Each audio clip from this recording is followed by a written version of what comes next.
And a tragedy of different coloration has this morning been unfolding in Nigeria's capital following the abduction of a professor of economics, Obansa Joseph, two of his children, and some specific persons.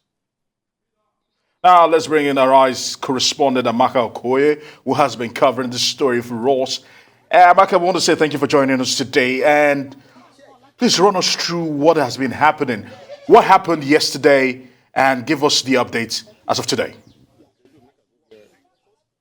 Right. So we'll basically say it's today because it happened at 12:30 a.m. when, again, it's difficult to put the name correctly to say who are those responsible, because even when we spoke to police authority, they wouldn't say exactly. But eyewitnesses who are on ground here said they are bandits, some say hoodlums. They came in their 50s and raided this staff quarters. This staff quarters where we are now is the staff quarters for senior professors, academics, lecturers, and one of them who was taken, as you do know, is a professor of economics. He and his son was taken, so 6 of them, 8 of them initially, but 2 were released. One, the son of Professor Obansa himself, who was released, in the bush, according to them. So we've seen a lot of dignitaries coming here, police presence heavy, and of course, armed men as well, coming to pay homage and some sort of solidarity with these people. As at now that we're here, we are not certain. There's some bit of information that is filtering, but we'll be able to confirm that there seems to be some good news, but we don't know exactly what it is. So that's what we do know.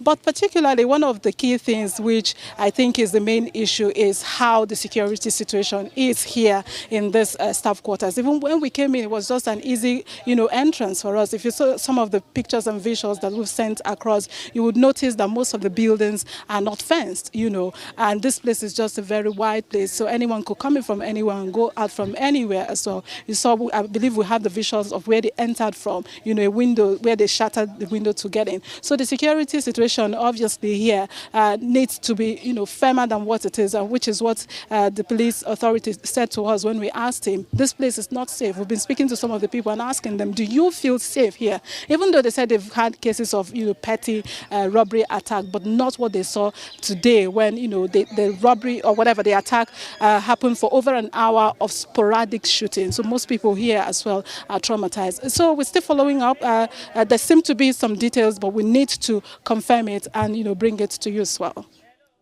Thank you for that. Can you speak to us about the abductors, if any contact has been made in terms of if they're asking for any money to be exchanged so that we can know whether or not it really is a kidnapping?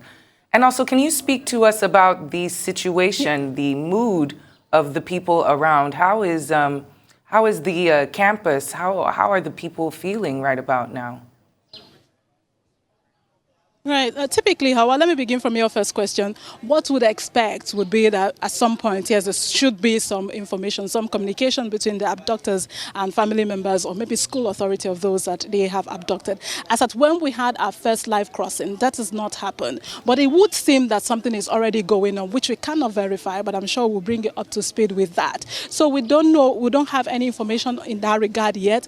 Talking about the mood of the people, half the people that we spoke to here are totally traumatized, are shocked. I mean, how do you stay in a place? Most of this, there are no fences here. So if a house is attacked here on my left side, the person who's on my right side would hear it. So some of the eyewitnesses say it was even traumatic 2 hours of their life, having to hear gunshots, sporadically from different areas. It was difficult for them to believe that they would be alive. In fact, one of them told us that he just said his prayers and said, whatever happens, may God receive their soul. But thankfully, they are safe. So again, what part of the things we've heard is that for the eyewitnesses, they said this is well coordinated and that this is targeted because there were those among those people who attacked, whose business was to put off the light, so they couldn't see. Some others were breaking ceilings. So they kind of divided themselves into strategic areas such that no one can actually go away. Remember that they do have something that seemed like security presence here, but not, of course, real security, if you like, because they are not as armed as those who invaded them. So yes, most of them are still traumatized. Half the people who spoke to us would not appear on camera because they're still trying to recollect themselves, if you like, and put their thoughts together, what has just happened and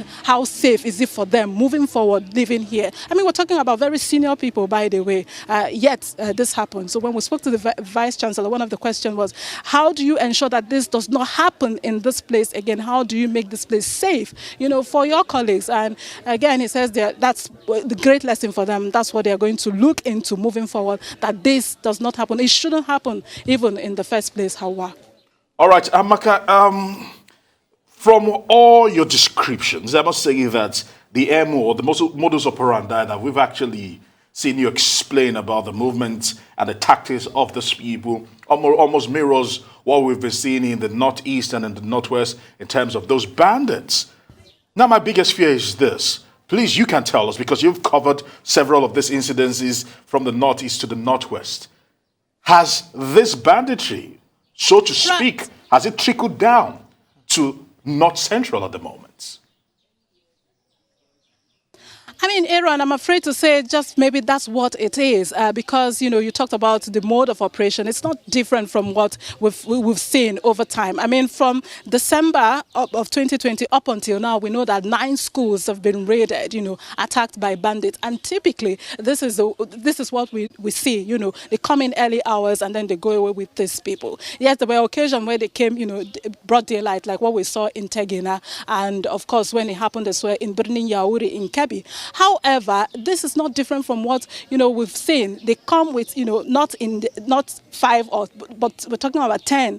One of the eyewitnesses who spoke to us said there were about 50 of them. So typically that's the same operation style that we have seen in the past. They come in, they march into where they want to go, they take the people and off they go into the bush. And unfortunately, this school.